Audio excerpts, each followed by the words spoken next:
Hey everybody, it's Jason Blaha here, and today I thought I would chat with you guys a little bit about if it fits your macros. Because I had someone ask me in the comments, hey Jason, do you think if it fits your macros is true, meaning that your macros determine body fat changes? Yeah, of course it is. But we need to have a deeper discussion of that. So let me put on my +5 hat of weaponsmithing, work on skilling up my crafting a little bit, and let's talk about that. All right, guys, when it comes to the if it fits your macros thing, I don't think we can really argue against the fact that your total macros compared to output, training, everything else isn't the predominant factor in changes in body composition. It is. Now, I'm not going to say that micronutrients don't matter or the quality of those macros don't matter, because they absolutely do matter. They do matter in the long term. Right? They matter in the long term in terms of energy, health, diet adherence, things like that. They do matter. But they're not the primary factor, particularly in the short term. Now, a lot of people are going to say, oh my God, there's a fat guy talking about nutrition. Well, first of all, if you honestly think I qualify as a fat guy by any definition of the word at this point, you might want to go look into some body image counseling. Because being realistic here, DEXA scans, everything else, I am considered to be in the healthy body fat range. Particularly for my age demographic, I'm actually doing quite well. So if you think I'm a fat guy, you're probably a weird fetish-ass bodybuilding freak. Again, its own little weird community. It doesn't apply here. This is a fitness channel. And by that same token, we could also say that a skinny guy has no business talking about body composition or diet, right? Because they have no experience with gaining fat. So they're of no use to anybody but other skinny guys who want to stay skinny. I mean, that's the same logic people could apply. But back to the point. Objectively speaking, do your carbs, fat, and protein determine changes in body fat? Yeah. That's like 95% of your changes right there. 95%, irrespective of the source of those. Now, when you make a statement like that, what you get invariably is the counter argument that someone always says, so you're saying if I got all my macros from pixie sticks and protein powder that could get ripped or whatever? Well, no, probably not. I mean, if you could pull it off, you probably could. You probably could.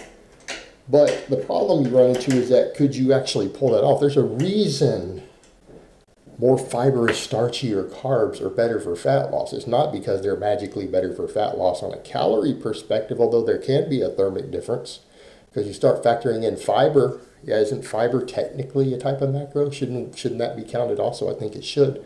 That'll affect metabolic rate a little bit. That will affect absorption. That will affect energy turnover. So that's there. But objectively speaking, how many people other than really skinny guys with no appetite could successfully sustain a caloric deficit on pixie sticks and whey protein? There aren't very many.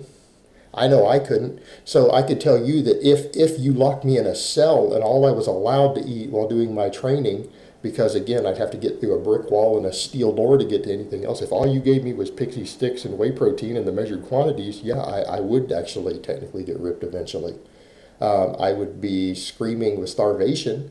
I would be insanely miserable, and there's no way I'd be able to adhere to it on my own without being forced under lock and key and a door and everything to keep me from getting to other food.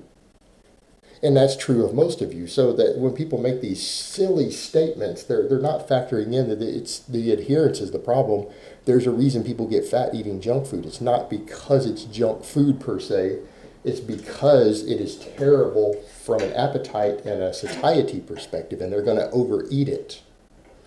It's really, really, really to overeat those things. In other words, it's a hell of a lot easier to eat 2,500 calories worth of pixie sticks than it is 2,500 calories of potatoes or oats, right? I mean, should be common sense at this point.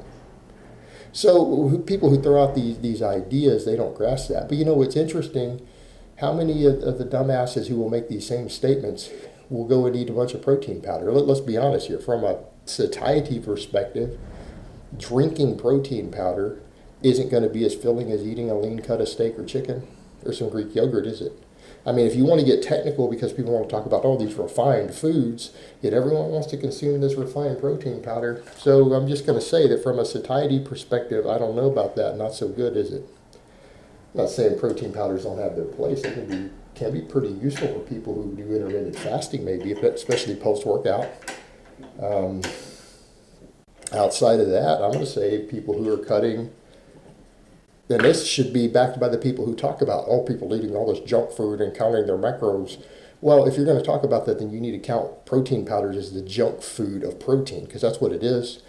Every other criteria that you lay out for other foods being junk foods, like for carb sources, whey protein is the protein equivalent. So protein powder is the equivalent. It's fast absorbing, lower satiety, absorbed quickly, very high insulin response. How is that any different from it being the table sugar of protein? It is.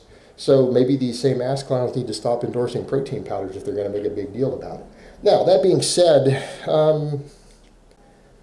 quality of food matters for the long term. Why? Because you can't adhere to a diet if you're eating low satiety junk food. You can't. You're going to have psychological issues. You're going to have hormonal issues on that. It's not that the calories and macros are processed different. It's that your appetite is going to be different. Your appetite's going to be different. And yes, guys, I'm sorry, man. It's can be background noise. It's part and parcel of living in a big city. Even at 5:30 in the morning, sun's not up. Garbage trucks are running. But I'm going to keep rolling my videos, because if I stopped every time something like that happened, I'd never get my 3 videos done every day. All right, back to the point. Yeah, it absolutely matters, and it also matters for recovery. It matters for training. If you're not eating a lot of whole foods, you know, people always talk about this magnesium deficiency. Yeah, because everyone eats junk food. People who consume, I don't know, brown rice or potatoes or peanut butter, things like that for a large percentage of your calories, you're not going to have a magnesium deficiency. You're going to have all the magnesium and potassium and other stuff that you need. So people who eat whole food diets don't need to be looking at supplementing that. So when people talk about those deficiencies, it's because too much junk food, right? Too much junk food. You end up developing deficiencies in these things from a performance perspective.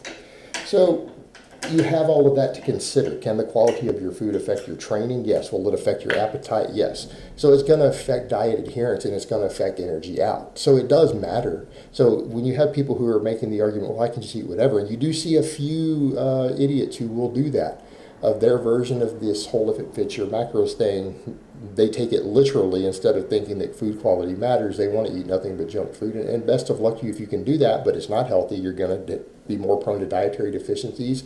It's going to impact your training, performance, recovery. That's the stupid version, and it's that stupid version that a tiny number of people follow, the tiny version that a number of people follow, that is the reason people can make this counter argument against it. But the majority of people I know who do follow a flexible dieting approach understand that. And here's what I would say. Done correctly, this sort of system can work, but I don't think people should be focused on tracking their exact macros. I think that's how you develop eating disorders, and I think it's impossible to track. I'm sorry, your food scale isn't that as accurate as you think it is, because actually a lot of foods, your dry measurement with a measuring cup is actually more accurate of counting the calories and everything than your digital scale is. So these people who obsess over weighing everything on a digital scale need to factor some of that in. That's a whole nother topic. I'm going to let people know, though, you do need to understand everything is a ballpark. You're plus or minus 10%. The best measuring system you can come up with for measuring all your foods, you're only going to be within 10%. In other words, 3,000 calories measured and weighed on a scale is going to be 2,700 to 3,300. Same thing with your macros. You might think you're consuming 300 grams of carbs, but you're probably consuming somewhere between 270 to 330, and don't be surprised if you're further off. Now, people say, does that mean you can't track exactly? Yeah, that's what it means. Doesn't mean you shouldn't track, because you still need to be in the ballpark. Right? Tracking puts you in the ballpark. And I think people obsess too much over specific macros. What I would tell most people, and this is what I've done while cutting so far, I'm 40 pounds deep into my own cut, and still losing, still going to continue cutting. There's been some misconceptions that I stopped, and I don't understand why people think that's the case. But when it comes to that, I would say to most people, I think, honestly, you should probably pick a target calorie, have a minimum fat intake, minimum protein intake, and fill the rest however you see fit. So in my case, what's that mean? I don't know. I shoot for about 200 grams of protein, 50 grams of fat. That's my baseline. And I fill the remaining calories with just whatever I feel like, which most days is ultra high satiety foods, right? So when I say whatever I like, that doesn't mean I go necessarily eat junk food, but that is where the flexible dieting comes in handy. You know, if a person wants to take one day every week or a couple social gatherings to where they fill their remaining calories with whatever's around, and they estimate it, eyeball it, like you got to go to a restaurant or you go to a party or anything else. You fill the remaining calories with whatever you have to for that situation, and it's your one-offs, like the holidays, for example. What did I do for Thanksgiving? I ate a 2,000 calorie pecan pie. 2,000 calorie pecan pie. And I made it fit my macros. And I lost weight. I had lost body fat on the next DEXA scan a couple weeks after Thanksgiving, right? 2 weeks after Thanksgiving, I had a DEXA scan. I was down 15 pounds of body fat since the scan before. All right, I had a pecan pie for Thanksgiving, but you know what? I hit my target calories for the day. My target calories were about 3,500. Yes, I can lose weight on 3,500 calories. So I did do it that day, but what else did I have that day? I lived on nothing but grilled chicken and broccoli.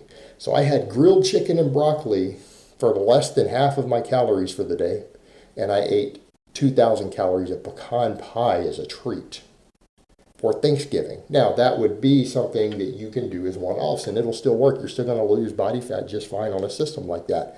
Giving yourself a situation like that for special occasions, social events, you know, that's where the flexibility comes in. That's a more extreme case, and if I were to do that every day, I would start getting too hungry and I would have problems. But it was a one-off thing, so that would qualify as what these people are talking about. So what I'm saying is that food quality matters, and the majority of days you should be filling all of your macros with quality foods. I don't believe you need to track carbs, fat, protein to the exact gram or think that you do. I don't think it works. I think that's obsession to the point of unhealthiness. But for me, I would generally say, look, you probably do need to have a minimum fat intake. You need to have a minimum protein intake, and everything else in the middle can be pretty flexible. You can have days where you focus more on carbs to push your training better. There'd be other days where you consume more fat. And you generally need to be consuming high satiety, minimally refined foods. But leave yourself wiggle room so that some days, and I don't believe this, a lot, 300 calories. You know, that won't work for someone like me. I can tell you right now, that system doesn't work for overeaters like me, because we don't just eat 300 calories of ice cream. But for special occasions, you can allow yourself that wiggle room. Social events, right? Social events, holidays. And the rest of the time, generally focus on most days eating nothing but quality foods, minimally processed foods. I don't even consume protein shakes on non-lifting days, by the way. I don't even do a protein shake on days I don't lift. Because again, to me, that's just a refined food. That's what it is. It's the junk food of the protein world. But outside of that, no, if it fits your macros, generally works. It's true, but it shouldn't be considered to be a free-for-all, live on pixie sticks and protein powder, which is the facetious criticism of it. All right, guys, but that's really all I have to say on that today. I hope it's been informative, and I will talk to you guys next time.